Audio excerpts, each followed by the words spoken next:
Hi, everyone. This is Lori with JLV Moments and More coming to you with another Disney Insight in 5, hopefully less than 5. So, one of the questions that I see a lot is about park hopping, not pool hopping. I'm not talking about that. I'm talking park hopping. And can it be done? So, in Disney World, Florida, there are 4 parks. And yes, it can be done, but there are certain factors that you have to take into play in order to manage to hit all 4 parks. Now, when I was younger and I went with a really good friend of mine, we were able to hit all 4 parks. I will tell you, back in those days, and it wasn't that long ago, but it does feel like it was a long time ago. The transportation system was not all that great. You didn't have the Skyliner like what you have now. So I think you actually can do all 4 parks a little bit easier now than maybe if we were talking 15 years ago. But there are certain things to factor in. There are a lot of rides, so you're not going to be able to get every single ride unless you're doing one of those challenges, and good luck to you. You run into the fact that rides may be closed or they may, something may happen and so they're no longer working for however long, an hour or the rest of the day. So those are things you would factor in too. It is good to plan in advance how you're going to use the transportation system because if you were to go to Animal Kingdom, let's say you start out at Animal Kingdom, they only have buses that go to the other parks. But if you were to go to Hollywood Studios, there's a boat to Epcot. There's the Skyliner that you could take to Epcot. There's the so you get to Epcot and then you can take the monorail to Magic Kingdom. I mean, there's all these different ways that you can get to the various places. So I always think it's good to plan a little bit ahead so that way you know how you are going to strategically get from one park to the other. Also, if you do a challenge, be realistic on your challenge. Riding every single ride at all 4 parks is probably not realistic. But if it's something to the effect of, I'm going to ride every roller coaster in all 4 parks.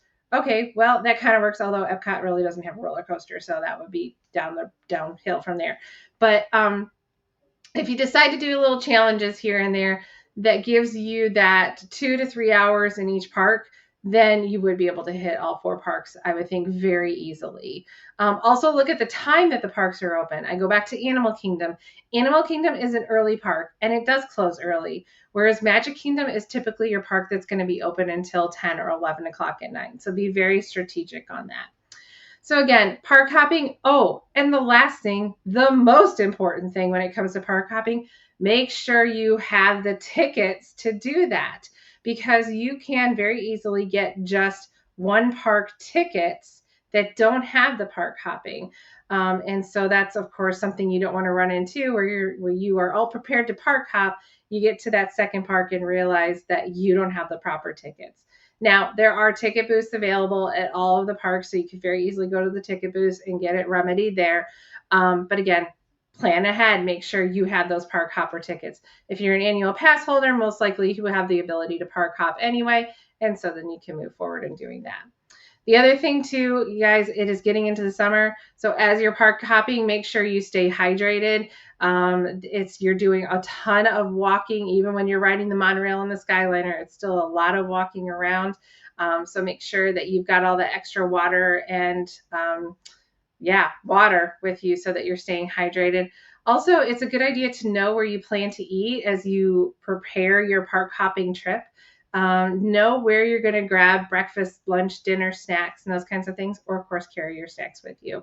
But in my view, planning ahead, I cannot speak enough of planning ahead. But park hopping, very doable, very easy. Maybe not something you would want to do if you have younger kids or littles. They might not be up for hitting all 4 parks in one day, but definitely as an adult, it is so fun to do. Lots available, lots of things, lots of little challenges out there that you can find. And of course, if you ever want any more information or any ideas, let me know. We can definitely help you with that. We hope you have a wonderful day. Please make sure that you subscribe, like, and hit that notification bell so that when we have more Disney Insight in 5, you are the first to see it. We'll talk to you soon. Bye.